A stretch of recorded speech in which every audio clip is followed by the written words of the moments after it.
안녕하세요. 정지훈입니다. 퀀텀 컴퓨팅 강의 시리즈 이어나갈 텐데요. 요즘 다들 딥시크 관심 있는데 이거 얼마나 보실지는 잘 모르겠습니다만 시작한 거 계속 이어나가도록 하겠습니다. 오늘은 퀀텀 컴퓨팅에 대한 빅테크 3대장들의 대전이 어떻게 진행되고 있는가 여기에 초점을 맞출 생각이고요. 첫 번째 강의는 전체적인 오버뷰, 그건 여기 링크를 가보시고, 지난 시간에는 퀀텀 컴퓨팅 어떻게 큐비트를 구현하는가에 대해서는 말씀을 드렸으니까 오늘 내용이 사실 이거 이해하고 오시는 게 더 좋거든요. 못 보신 분들은 이전 영상을 참고하시기 바랍니다. 일단 간단하게 그 정리를 한번 해봤어요. 지금 현재 큐비트 기술의 종류가 몇 가지가 있고, 그 다음에 장단점, 그리고 개발 현황에 들어가 있는 기업들 목록을 한번 정리를 해봤는데, 크게 봤을 때 초전도 방식으로 만드는 큐비트, 이온 트랩 방식, 광자 큐비트, 위상학적 큐비트, 요 4개까지는 제가 지난 시간에 설명을 드렸고요. 그 다음에 실리콘 양자점 큐비트, 그 이외에도 여러 가지가 있습니다. 그래서 생각보다 되게 많은 방식으로 구현을 하고 있고, 각각마다 장단점이 있는데, 특히 이 두 개가 주류거든요. 이 두 개를 중심으로 보시면 될 것 같고, 마이크로소프트가 요 위상학적 큐비트를 하니까 그 정도 이해하시면 될 것 같아요.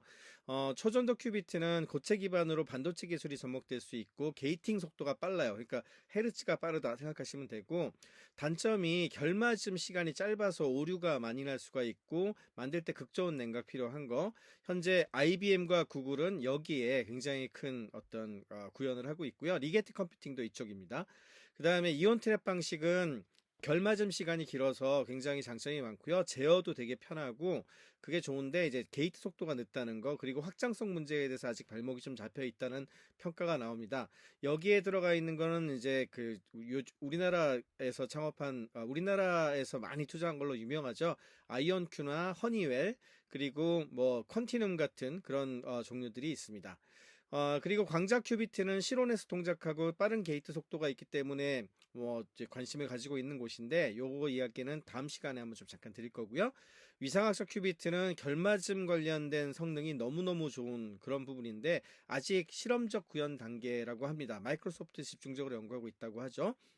그리고 실리콘 양자점 큐비트로 인텔이나 휴텍에서 하고 있는 방식들이 있는데 아직까지는 굉장히 극초기예요. 그래서 요 위에 3대장은 그래서 IBM, 구글, 마이크로소프트입니다. 이 세 군데가 제일 열심히 하고 있으니까 이 세 군데 기업이 지금 어떻게 하고 있는지에 대해서 오늘은 중점적으로 알아보도록 하겠습니다.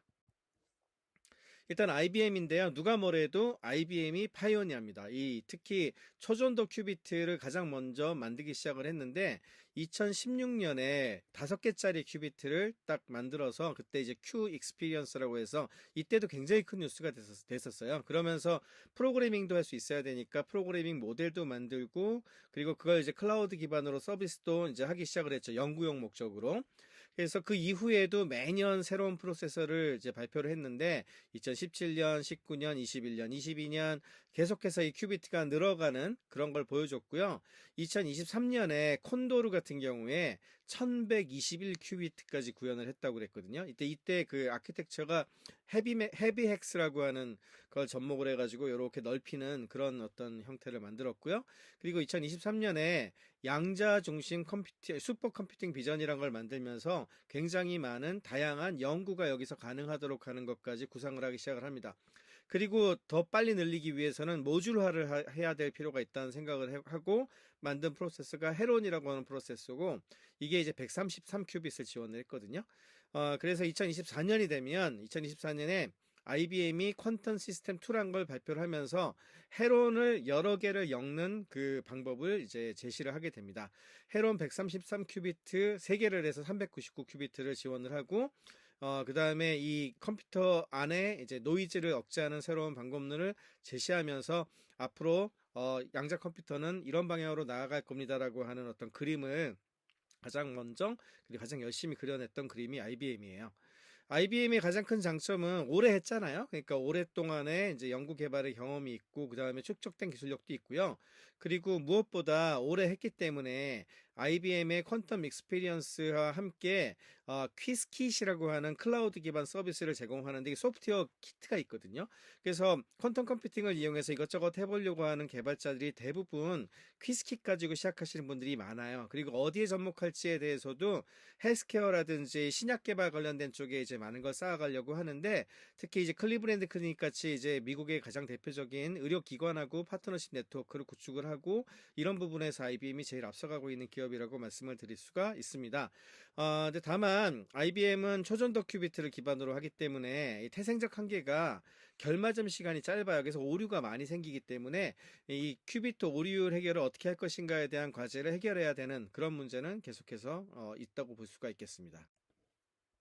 지금 보여드리고 있는 게 이제 IBM의 퀴즈킷 관련된 것들 잠깐 보여드리고 있는데, 지금 보시는 것처럼 굉장히 쉽게 할 수 있도록 하는 어떤 그런 소프트웨어 키트하고 터미널이라든지 그 다음에 클라우드 서비스들이 같이 제공이 되고 있기 때문에 양자 컴퓨터를 가지고서 뭔가 처음 시작해 보고 싶다 하시는 분들은 IBM의 퀴즈킷 가지고 해보는 것도 굉장히 좋은 선택이 될 거라고 생각을 합니다.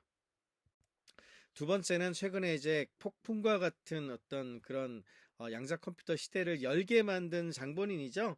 예, 구글입니다. 구글은 사실은 IBM보다는 꽤 한 2, 3년 정도 늦게 시작을 했어요. 그러면서 브리스틀콘이라고 하는 그것을 제일 먼저, 이것도 초전도 방식 큐비트입니다.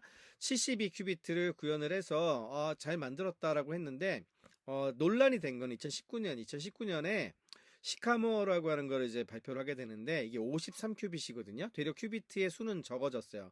그랬는데 얘네들이 구글이 양자 우위, 퀀텀 수프리머시라는 거 하는 거를 주장을 하기 시작합니다. 무슨 소리냐면은 오류 잡는 게 정말 중요하고 실제로 문제 해결하는 게 되게 중요하기 때문에 큐비트 수가 는다고 중요한 게 아니라 진짜 이걸 어떻게 쓰게 할 것인가가 더 중요하고, 지금의 양자 컴퓨터만 가지고서도 슈퍼컴퓨터가 해결하지 못하는 문제를 굉장히 빨리 해결할 수 있다는 걸 보여주겠다, 이제 이런 논리를 제시를 하기 시작을 해요. 그러면서 2024년에 이제 윌로우가 2024년 12월에 발표됐잖아요.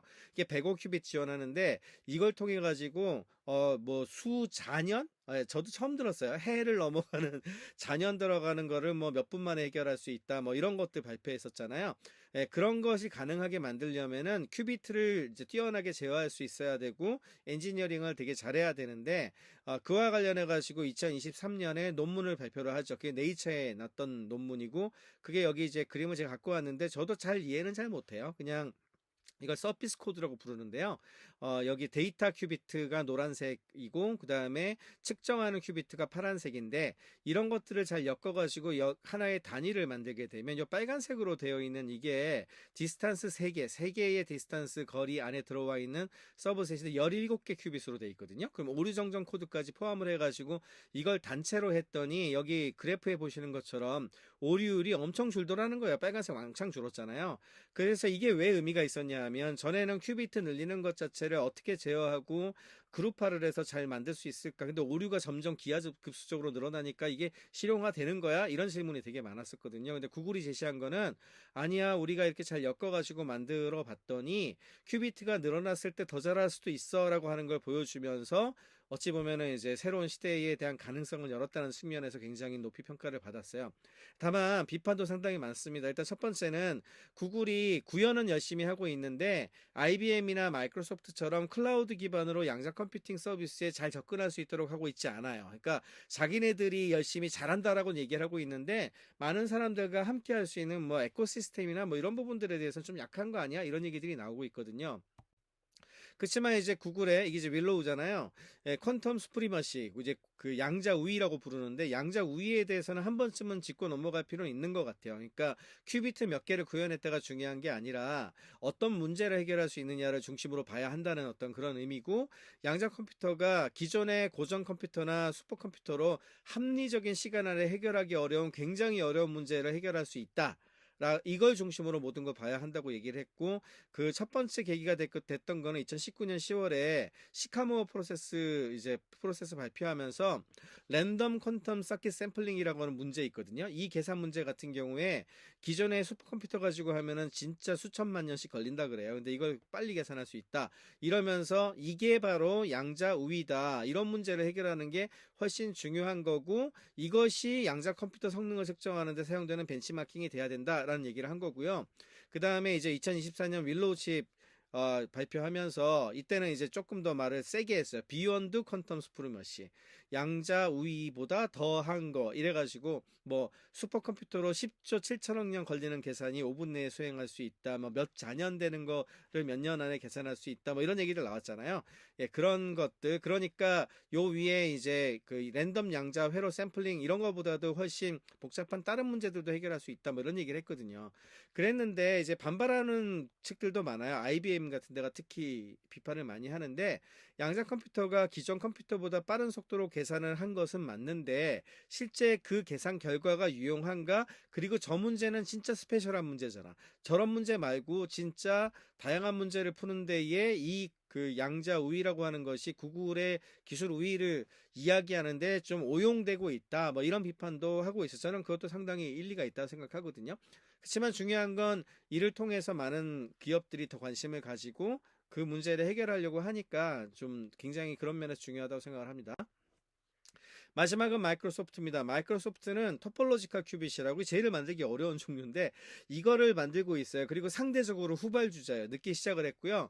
그러다 보니까 2022년에 처음 시작했거든요. 2022년에 애저 퀀텀 플랫폼이라는 걸 출시를 합니다. 그러면서 옛날 허니웰이라고 불렀던 퀀티눔, 그리고 우리 잘 알고 있는 아이온큐, 리게티 컴퓨팅, QCI, 이제 또 그 파리에서 만들어진 파스칼이라고 있는 또 퀀텀 컴퓨팅 회사가 있거든요. 이런 회사들의 플랫폼을 지원하는 일종의 클라우드 서비스를 딱 제공했어요. 그러니까 우리는 퀀텀 컴퓨팅 자체 구현은 해보지를 못했는데 그 계산할 수 있는 사용자들의 인프라를 제공하겠다 이렇게 나가고 우리 안에 다 들어와서 합시다 그러면서 큐샵이라고 해서 언어도 하나 만들고 이렇게 하기 시작을 했어요. 그리고 2023년이 되면은 광자 기반 큐비트 플랫폼 쪽이 있거든요. 이쪽 관련된 여러 또 기업들도 협력을 하면서 파트너십을 제공을 했고, 여기에 이제 인메모리 컴퓨팅 기능 추가하고, 그리고 양자 알고리즘 성능 향상 계획 로드맵 같은 걸 발표를 하면서 생태계를 만드는 데 주력을 하기 시작을 하고요. 그리고 이제 이쯤 되니까 자기네들도 직접 만들어 봐야 되잖아요. 근데 지금 주류라고 할 수 있는 초전도 컴퓨팅이라든지 아니면은 이온 트랩 방식이라든지 이런 거 말고 독자적으로 토폴로지컬 큐비트, 위상학적 큐비트를 마요라나 페르미온이라고 하는 그 입자 현상을 활용을 해서 구현한다고 발표를 했어요. 이게 이제 소위 말하는 위상학적 큐비트 구현이고요. 요거는 자세한 거는 지난 시간 강의를 좀 참고를 하시면 될 것 같고, 이게 장점이 초전도 방식이나 이온 트랩 방식보다 훨씬 높은 결맞음하고 낮은 오류율을 기대할 수 있기 때문에 진짜 트루 양자 컴퓨팅에 가깝거든요. 그래서 기대는 많이 하는데 사실상 구현하기 거의 불가능한 거 아니야? 이런 얘기들도 나와요. 한번 읽어보시면 지난 강의 한번 보시면 되겠습니다. 그 다음에 2024년 되면은 프랑스의 파스칼이나 네덜란드의 큐텍 같은 회사하고의 협력도 강화를 하고요. 그러면서 10년 이내에 이제 현실적으로 봤을 때 양자 컴퓨팅만 갖고 해결이 될 것 같지 않으니까 하이브리드 형태의 하이브리드 양자 컴퓨팅을 구축하겠다라고 하는 목표를 제시를 했어요. 전 개인적으로는 그래서 마이크로소프트도 굉장히 주시를 하고 있는데 애저 클라우드 인프라를 이용을 해서 양자 연산뿐만 아니라 고전 하이퍼포먼스 컴퓨팅을 같이 결합을 해서 산업 전반에 이제 혁신적인 계산 능력을 제공하려는 계획을 가지고 있기 때문에 마이크로소프트도 굉장히 유심히 봐야 될 것 같습니다. 마이크로소프트의 이제 그 애저 퀀텀 그 플랫폼 관련된 거 잠깐 제가 캡처를 해왔는데, 여기 보시면 퀀티눔, 마이크로소프트, 리게티, QCI, 아이온큐, 파스칼 등등 협력 회사들을 전면에 내세웠죠. 그리고 굉장히 개발 환경이 풍부하고 좋다는 걸 자랑을 하고 있어요. 그래서 제일 많이 쓰이고 있는 심지어는 IBM의 퀴즈킷도 제공을 하고요. 썰큐라든지 큐샵 같은 거 다 지원을 하고 있고, 그 다음에 한번 이렇게 프로그래밍 해가지고 여러 하드웨어를 활용할 수 있다는 측면이라든지, 더해서 이제 자신들의 위상 컴퓨팅 관련된 쪽도 이제 얘기를 하고 있고, 이런 식으로 해가지고 이제 그 생태계를 늘리면 마이크로소프트가 더 잘할 수 있다는 어떤 그런 접근을 보이고 있습니다. 네, 이번 강의에서는 3대장이라고 부를 수 있는 IBM, 그리고 구글, 마이크로소프트의 퀀텀 컴퓨팅 전략에 대해서 알아봤고요. 다음 시간에는 그보다 조금 작은 회사들, 여기 위에 있는 양자 컴퓨터 만드는 회사들에 대해서 좀 알아보도록 하겠습니다. 고맙습니다.